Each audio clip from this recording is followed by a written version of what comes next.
बिस्मिल्लाहिर्रहमानिर्रहीम। ये कंटिन्यूशन है कल वाली वीडियो की जिसको दरमियान में छोड़ना पड़ा। मुझे कुछ कोल्ड कॉफ और फीवर ऐसे चल रहा है कुछ दिनों से, तो फिर मैं जल्दी थोड़ा एग्जॉस्ट हो जाता हूँ सॉरी।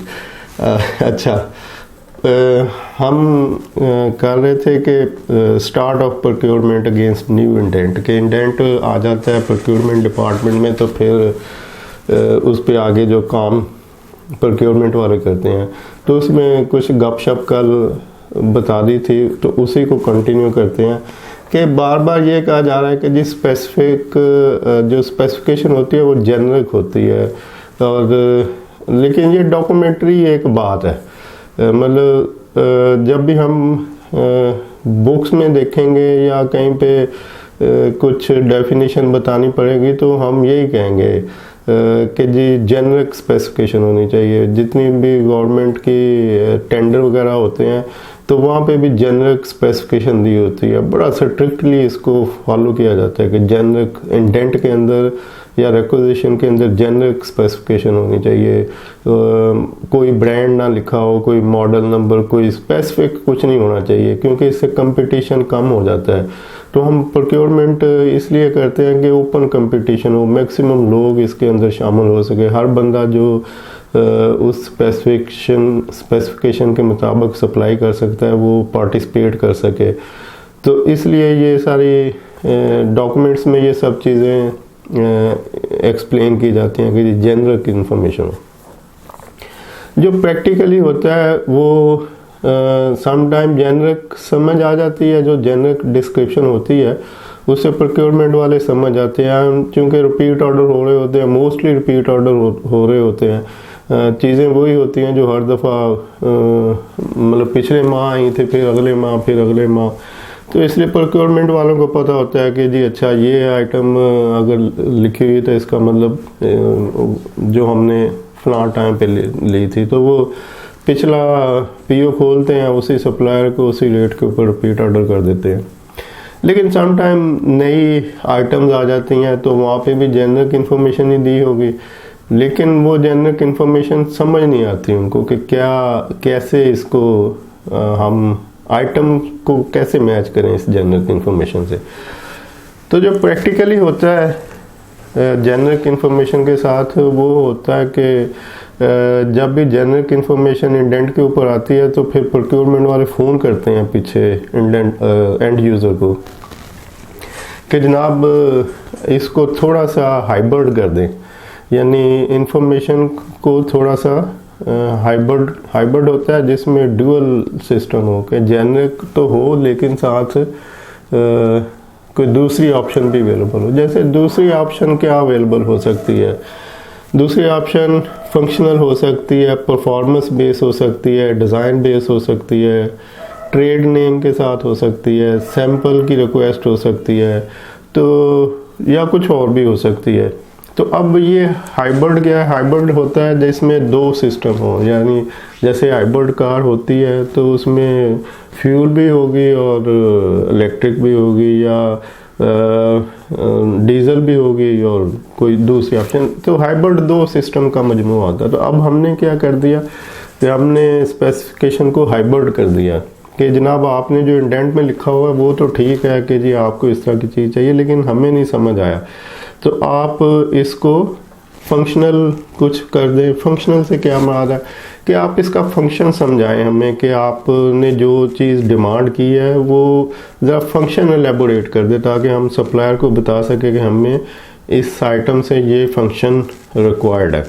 तो उससे उसको ज़्यादा आसानी से समझ आएगी। जैसे परफॉर्मेंस बेस हो सकती है कि आपको कितनी परफॉर्मेंस चाहिए। फॉर एग्ज़ाम्पल एक एंड यूज़र लिख देता है कि जी मुझे एक बोतल ब्लोइंग मशीन चाहिए, तो बोतल ब्लोइंग मशीन तो 100 बोतल पर आवर भी हो सकती है और 10,000 बोतल पर आवर भी हो सकती है। तो अब आप आंखें बंद करके कोई भी मशीन नहीं खरीद सकते, तो आपको एंड यूज़र से फिर इंफॉर्मेशन लेनी पड़ेगी कुछ उस जेनरिक के पीछे उसकी एक्चुअल क्या रिक्वायरमेंट है। तो उससे पूछना पड़ेगा कि आपकी मतलब किस परफॉर्मेंस की मशीन चाहिए आपको, ताकि हम उसमें आपको प्रॉपर वही चीज़ लेके दें जो आप रिक्वायर्ड कर रहे हैं। अच्छा, फिर डिज़ाइन बेस हो सकती है इंफॉर्मेशन के, जी आपने इंफॉर्मेशन तो दी है लेकिन हमें कुछ बता दें। डिज़ाइन के ऊपर मैं आपको एक किस्सा भी सुना दूँ कि मैं एक यूनिवर्सिटी में था, वहाँ पे एक मल्टी स्टोरी बिल्डिंग बनी school of science and engineering, और जब वो बड़ी कीमती बिल्डिंग थी, मिलियन बिलियन ऑफ रुपीस उसके ऊपर इन्वेस्ट हुए, फॉरेन फंडिंग और HEC की फंडिंग, और बड़ा और बहुत मॉडर्न बिल्डिंग। और जब वो उसकी तीसरी मंजिल के ऊपर एक इंजीनियरिंग स्कूल था, इलेक्ट्रिकल इंजीनियरिंग, और अब सारे जितने इक्विपमेंट थे डिफरेंट डिपार्टमेंट्स के, जो भी उसमें डिफरेंट सब्जेक्ट थे, जैसे इलेक्ट्रिकल इंजीनियरिंग है तो ऐसे दूसरे सब्जेक्ट भी थे। हर सब्जेक्ट के जो जो इक्विपमेंट है वो डिज़ाइन थे, उसके हिसाब से स्पेस डिज़ाइन थी, उनके ऑर्डर हो चुके थे, चीज़ें आ रही थी। तो इलेक्ट्रिकल इंजीनियरिंग थी, तो इलेक्ट्रिकल इंजीनियरिंग के लिए एक लेथ मशीन भी रिक्वायर्ड थी। लेथ मशीन इंपोर्ट कर ली, इंपोर्ट करके जब वो आ गई बिल्डिंग के बाहर, तो अब बिल्डिंग में वो जितने भी इक्विपमेंट डिमांड करने थे यूनिवर्सिटी ने, वो सब के हिसाब से उसकी उन डिपार्टमेंट में इंस्टॉलेशन और वहाँ तक उनको लेके जाना, ये सब प्लान था। और चीज़ें जो रास्ते थे वो स्मूथ थे, लिफ्टें लगी हुई थी सामान ऊपर नीचे ले जाने के लिए, मतलब कोई भी ऐसी चीज़ नहीं थी कि जो प्रॉब्लम देती। लेकिन जब मशीन आई, वो लेथ मशीन आई, तो उसका जो साइज़ था वो लिफ्ट से भी बड़ा था, और दूसरा कोई ज़रिया नहीं था, सीढ़ियों के रास्ते से जा नहीं सकती थी। तो अब बड़ी प्रॉब्लम हुई कि जी ये तो तीसरी मंजिल पे जो वो डिपार्टमेंट है, तो डिपार्टमेंट की लैब के अंदर ही वो मशीन इंस्टॉल होनी थी, और मशीन के जाने का ऊपर कोई रास्ता नहीं था। और जो थर्ड फ्लोर था वहाँ तक कोई वो जो क्रेन के साथ उसको प्लान किया गया, लेकिन वो भी पॉसिबल नहीं था। तो अब फिर उसको ग्राउंड फ्लोर पे ही एक स्पेस उसके लिए नॉमिनेट की गई कि जी अच्छा, ये इलेक्ट्रिकल डिपार्टमेंट की लेथ मशीन के लिए एक लैब यहाँ पे बना देते हैं। तो अब स्टूडेंट सारा कुछ अपनी क्लासेस, लैब, प्रैक्टिकल सारा थर्ड फ्लोर पे करते थे, और सिर्फ लेथ के ऊपर जब काम होना होता था तो वो नीचे ग्राउंड फ्लोर पे आते थे।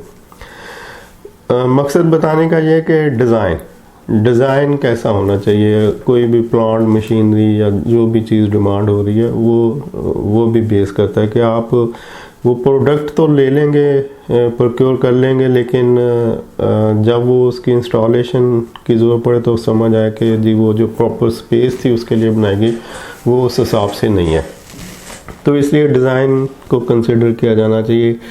अच्छा, सैम्पल भी हेल्पफुल हो सकता है कि प्रोक्योरमेंट वाले कहें एंड यूज़र से कि भाई आपकी प्रोडक्ट हमें समझ नहीं आ रही, या जेनरिक जो आपने डिटेल दी हुई है वो समझ नहीं आ रही, तो आप कोई सैम्पल प्रोवाइड कर दें ताकि हम उससे मैच कर दें। फिर ट्रेड नेम भी पूछा जा सकता है, ये भी हेल्पफुल हो सकता है जेनरिक इन्फॉर्मेशन को समझने के लिए कि जी आप इसका कोई मेक, ट्रेड, मतलब ऑफिशियली तो जो हम इसको मना करते हैं कि जी कोई भी ऐसी चीज़ डॉक्यूमेंट पे ना लिखी हो कि कौन सा ब्रांड है, कौन सा मॉडल है।